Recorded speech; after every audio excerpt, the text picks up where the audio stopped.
গত রাত্রে আমাদের বাজারে একটা সন্ত্রাসী হামলা হয়েছে, এটাতে আমি এবং আমার বাবা সহকারে প্রায় 6 থেকে 7 জন দোকানদার আমরা মার খেয়েছি।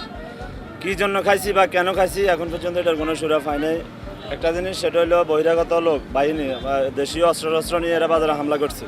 এখন আমরা হাতিয়া উপজেলা প্রশাসন এবং আমরা সদর উপজেলার লগে যেহেতু আমরা আমরা সদর উপজেলা প্রশাসন সবার কাছে আমরা এটার বিচার চাই। গেছে 28 জুন বাজারে বণিক কমিটির নির্বাচন হয়, আর ওই নির্বাচনকে নিয়ে যারা আমাদের সাথে প্রতিদ্বন্দ্বী ছিল, সভাপতি পদে প্রার্থী প্রতিদ্বন্দ্বী ছিল, তারা বিপুল ভোটে হেরে যায়। হেরে যাওয়ার পরে তারা আমাদের সাথে, যারা আমরা নবনির্বাচিত হয়েছি তাদের সাথে তারা গ্রুপিং করে বিভিন্ন হুমকি দিতেছে, মামলা হামলা হুমকি দিতেছে, মায়ের হুমকি দিতেছে, ব্যবসা বন্ধ করে দেওয়ার হুমকি দিতেছে।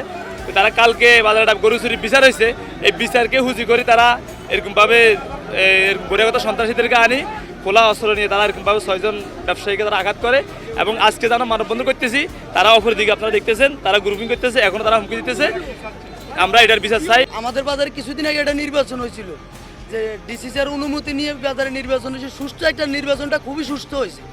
আইনশৃঙ্খলা বাহিনী থেকে ধরি সর্বস্তরের কর্মকর্তা ছিল।